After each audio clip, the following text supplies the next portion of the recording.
session d'information sur A30 Télévision. Mesdames et messieurs, bienvenue à tous et à chacun au sommaire de ce journal. Procès à charge de Corneille Nangaa et ses complices derrière les attaques dans la partie est du pays. La cour militaire de Kinshasa-Gombe a jugé et condamné par défaut Corneille Nangaa Yebolo à la peine capitale. Un verdict rendu ce jeudi en présence du ministre d'État en charge de la justice, Constant Mutamba. Tous les détails à suivre dans un instant.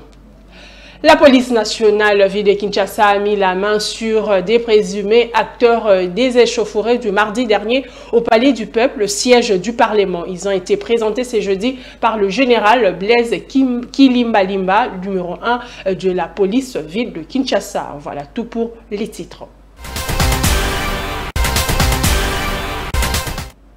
Bonsoir, je l'annonce au sommaire de ce journal. Corneille Nangaa, leader du mouvement rebelle Alliance Fleuve Congo, condamné à mort ce jeudi par la cour militaire de Kinshasa-Gombe. Il a été reconnu coupable des crimes de guerre, des trahisons et de participation à un mouvement insurrectionnel. La cour a souligné son rôle en tant que chef hiérarchique dans ses activités criminelles.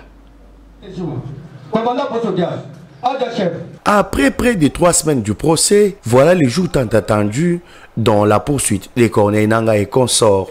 Au cours de l'audience de ce jour, la cour militaire a rendu son verdict final. En présence du public, du ministre de la Justice et des officiers militaires, les leaders du mouvement politico-militaire Alliance Fleuve Congo et ses acolytes sont condamnés à la peine de mort et la cour ordonne la confiscation de tous les biens du chef de ce mouvement, Corneille Nangaa.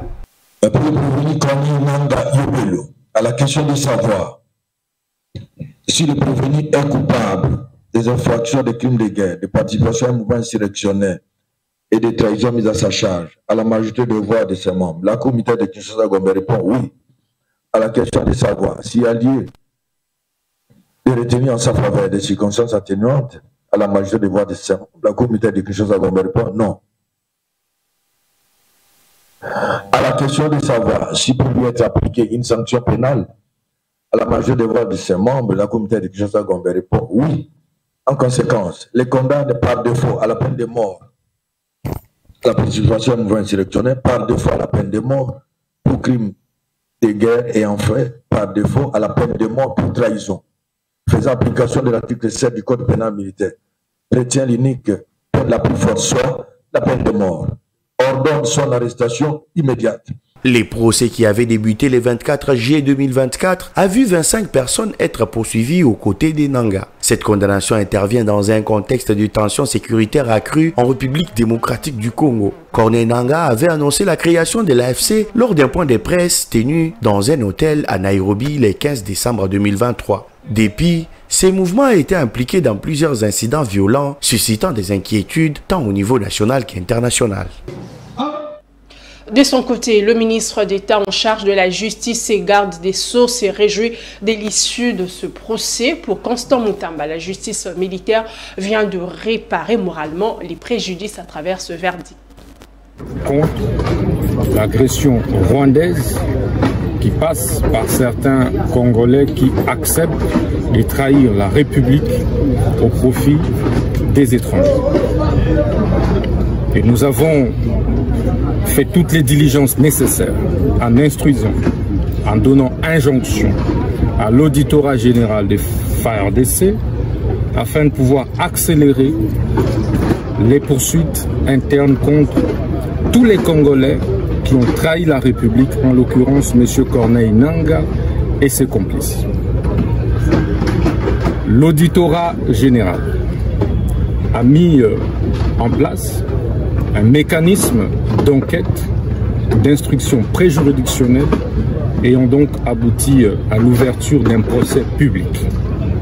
Lequel procès public a été ouvert le 24 juillet 2024. Et aujourd'hui, c'est l'aboutissement heureux de ce long processus d'instruction juridictionnelle. C'est donc ici le lieu de féliciter vivement la justice militaire congolaise pour avoir réussi à travailler dans un temps record dans ce procès et avoir rendu le bon droit, avoir dit le bon droit, avoir réparé moralement toutes les victimes dont les vies ont été fauchées. Changeons de chapitre, direction la présidence de la République où Félix Tshisekedi a présidé une réunion restreinte du gouvernement à la Cité de l'Union africaine dans la soirée de mercredi, près de 24 heures après son retour à Kinshasa. Selon Patrick Mouyaya, porte-parole du gouvernement, la réunion a porté sur des questions sécuritaires dans l'est du pays ainsi que sur la situation socio-économique et humanitaire. À l'en croire, Félix Tshisekedi a aussi insisté sur les mesures à prendre pour améliorer le pouvoir d'achat. Suivez. Le président de la République a présidé une réunion restreinte du gouvernement pour statuer essentiellement sur 2 points. Le premier point, c'était sa communication, et les deuxièmes points concernaient la prorogation de l'état de siège. Et donc, sur ces deuxièmes points, le Conseil de ministres, donc la réunion restreinte dont les décisions engagent le gouvernement, a adopté le projet d'ordonnance loi portant prorogation de l'état de siège qui entre en vigueur à partir du 9 août 2024.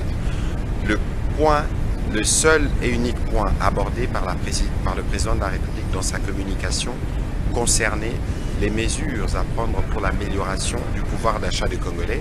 Vous savez qu'en 7 conseils de ministres, le président de la République a eu l'occasion à 2 reprises de s'exprimer sur le sujet. Au dernier conseil de ministres, il avait donné l'exemple du prix du pistolet qui a doublé et des instructions fermes ont été données à la première ministre pour qu'elle s'assure qu'au niveau de la commission ECOFIN et reconstruction du gouvernement, que des mesures soient envisagées. Et donc, aujourd'hui, nous avons abordé les premières mesures qui ont été prises au niveau du ministère de l'économie nationale, qui concernent essentiellement les mesures à prendre pour la baisse de prix des denrées de première nécessité. Donc, les denrées principales ont été identifiées, des mesures ont été proposées, notamment en termes des réductions de certains droits et taxes et redevances, mais aussi en termes de tracasserie qui peut y avoir, des difficultés des transports. Nous avons eu en 3 heures du temps l'occasion de faire le tour complet des mesures qui sont envisagées, et les ministres, le vice-premier ministre, le ministre de l'économie, ainsi que les ministres des finances ont été appelés à harmoniser les vues pour qu'au conseil de ministres de vendredi, nous puissions adopter formellement ces mesures qui pourront être annoncées très rapidement dès que le conseil de ministres se terminera.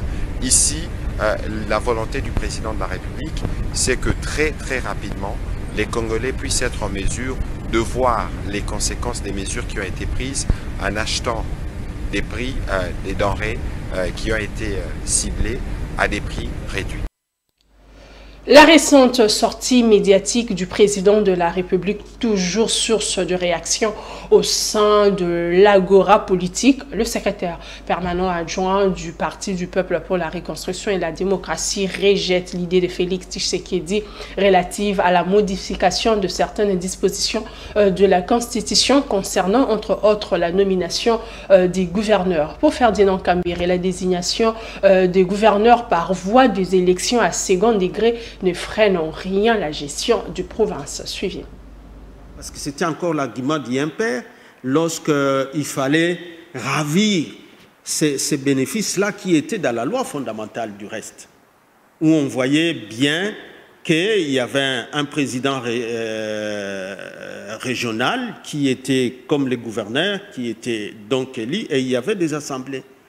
Mais sous le prétexte qu'il y a des querelles toujours entre les présidents régionaux et les assemblées provinciales, on est revenu à l'affaire de la centralisation à outrance d'Impère, mais qui n'a fait que faire reculer les pays. Nous allons encore entrer dans ça, alors que la question qui est là est quand même assez soluble si on se met pour réfléchir et faire l'évaluation de la décentralisation que nous avons. Ça ne sera pas nécessairement la Constitution, ça peut être les lois de mise en œuvre de la décentralisation, telles que nous avons toujours suggéré par la conférence des gouverneurs. Il y a lieu de voir comment diminuer les conflits entre les deux institutions. Par exemple, éviter que le ministre de l'Intérieur et le président ne s'immiscent tout le temps dans les affaires de la province. Ce n'est pas difficile à faire. On n'a pas besoin de modifier la Constitution pour ça. Parce que dès qu'on connaît les compétences des provinces, on connaît les compétences du gouvernement central dans la province, et on ne veut pas que les gouverneurs commencent à s'occuper de ce qui est de la compétence du gouvernement central dans la province. C'est question de mettre un représentant autre que les gouverneurs dans la région qui va représenter le gouvernement central et qui peut essayer d'être un arbitre entre chaque fois un gouverneur et un président de l'Assemblée nationale, de l'Assemblée provinciale. Ce n'est pas en supprimant ces gains au moins que nous avons obtenus avec cette constitution. Pas du tout. Nous, au PPRD, on n'est pas de ce point de vue-là. Et on ne peut pas dire que c'est à modifier, qu'on va trouver une meilleure solution. Ce qu'il est en train de proposer, ça va échouer avec l'air impair, parce qu'on sait que l'IDPS vient d'impair, et nous ne voulons pas revenir là-bas. Les États-Unis d'Amérique, de nouveau à la rescousse de populations de l'Est face à la crise humanitaire. Une aide supplémentaire de 424 millions de dollars américains a été annoncée à la première ministre Judith Suminwa par le représentant américain des agences des Nations Unies pour la nutrition et l'agriculture. Les hôtes de la chef de l'exécutif national ont réaffirmé la nécessité de la restauration de la paix dans cette partie du pays. C'était mercredi 7 août à la primature. Et un des points les plus importants de cette réunion, c'est de voir comment nous pouvons renforcer notre façon de collaborer en termes de sécurité alimentaire, mais aussi en termes d'assistance que nous devons apporter aux personnes qui sont le plus dans le besoin. Et tel que je l'ai annoncé à la première ministre, je voudrais, si vous l'annoncez à vous, c'est que les États-Unis se félicitent d'annoncer que nous allons fournir une aide supplémentaire en termes d'aide humanitaire d'un montant de 414 millions de dollars. Et ce ne sont pas les États-Unis que vous allez voir sur le terrain, mais plutôt les agences des Nations Unies qui seront en train de fournir cette aide en termes tel que je l'ai dit tout à l'heure. Dans le cadre de ce nouveau financement que je viens d'annoncer, nous voulons apporter de l'aide à cette population qui manque d'abri, qui n'a pas de quoi se nourrir et qui a aussi beaucoup d'autres besoins. Mais le plus important dans tout ça, c'est que la population a besoin de la paix. Si la paix est là, chacun va rentrer dans son coin et contribuer à atteindre l'objectif qui fait de ce pays une promesse pour la région, être capable de fournir ce dont la région a besoin après avoir fourni ce dont la population locale a besoin. Et les États-Unis s'engagent à continuer à travailler avec le peuple de la République démocratique du Congo, rester à ses côtés pour qu'ensemble nous voyons dans quelle mesure nous pouvons atteindre les objectifs qui sont les nôtres ensemble. Retour à la calmie et reprise des activités économiques dans 36 villages des chefferies de Boloé et Babelembe dans le territoire de Irumu.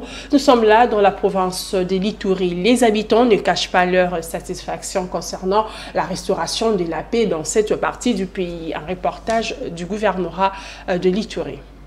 5 ans après, 36 villages de la chefferie de Baboa-Bokoé et celle de Babelebe en territoire du Rumu, de nouveau peuplés de ses habitants. Plusieurs activités socio-économiques ont repris leur cours normal. C'est le résultat des acquis de paix instaurés par l'administration militaire sous le commandement du lieutenant-général Luboyanka Shomadjoni. Le chef du marché de Mwanga, situé à 15 km de Bounia, Katanabo Jérémy, se félicite de la cohabitation pacifique observée dans ce centre de négoce. Les activités au sein du marché évoluent déjà bien. Les gens viennent même de Libre, Nyangaraï, Kato. Même du côté de l'Indou, en tout cas, les gens viennent nombreux. Du côté de Bounia, Hoko, Ndibe, Bankoko. Même sentiment exprimé par certaines marchandes. Que les mamans viennent au marché car il n'y a rien à craindre. Tout est calme. Je viens de Bougna, je me sens à l'aise ici. Il n'y a aucun problème. Il faut que les gens viennent au marché comme nous car la sécurité aussi est bien assurée. Chaque dimanche et jeudi, nous avons aimé de se retrouver avec nos frères et sœurs. Par ailleurs, le centre de santé de référence de Mwanga a repris ses services. Son infirmier tutélaire, John Singoma, plaide pour le ravitaillement de cette structure sanitaire en médicaments. Nous sommes dépourvus de certains matériels qui pouvaient nous aider à faire fonctionner les centres de santé. Tel que le frigo est endommagé, jusqu'à présent, on a une grande difficulté par rapport à ça. On n'a pas même le frigo pour alimenter, pour servir les vaccins pour les centres de santé. Et puis, on a même manqué des panneaux pour alimenter les centres de santé. On souhaiterait qu'on nous construise des maisons pour certaines activités préventives telles que CPN, CPS et autres. Signalons que ces entités, autrefois les bastions du groupe armé FPIC, aspirent désormais l'ère de paix avec la présence de FARDC. Ceci témoigne la confiance restaurée entre l'administration militaire et sa population. Et au Nord Kivu, la société civile salue la décision du gouvernement provincial d'identifier tous les militaires et policiers habitant la cité aux côtés de civils. Marion Ngavo, président de la société civile du Nord Kivu, souhaite la mise en place d'une commission de la logistique et de l'administration militaire pour bien mener l'action. On l'écoute. Le communiqué de la 34e région qui demande à tous les militaires et policiers qui ne sont pas dans les camps, qui sont dans la cité avec la population, n'est-ce pas, de se faire identifier auprès des cadres locaux, des autorités locales qui sont des chefs de quartier. Nous saluons vraiment cette mesure parce que c'est parmi les plus bonnes qui vont essayer de pallier à la question de la sécurité dans les quartiers de la ville de Goma, parce que là, nous pourrons savoir quels militaires, quels gardes, quels policiers vivent avec la population.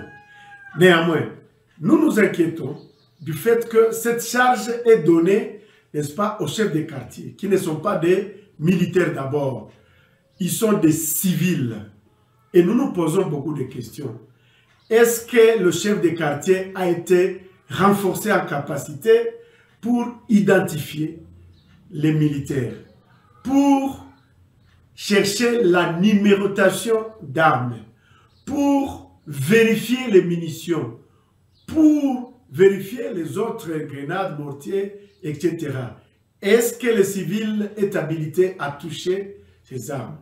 Est-ce que le chef de quartier ou son secrétaire ont été informés sur le canevas d'identification d'armes, des policiers, etc. Et à côté de tout ça, lorsqu'il va les enregistrer, ça sera quoi?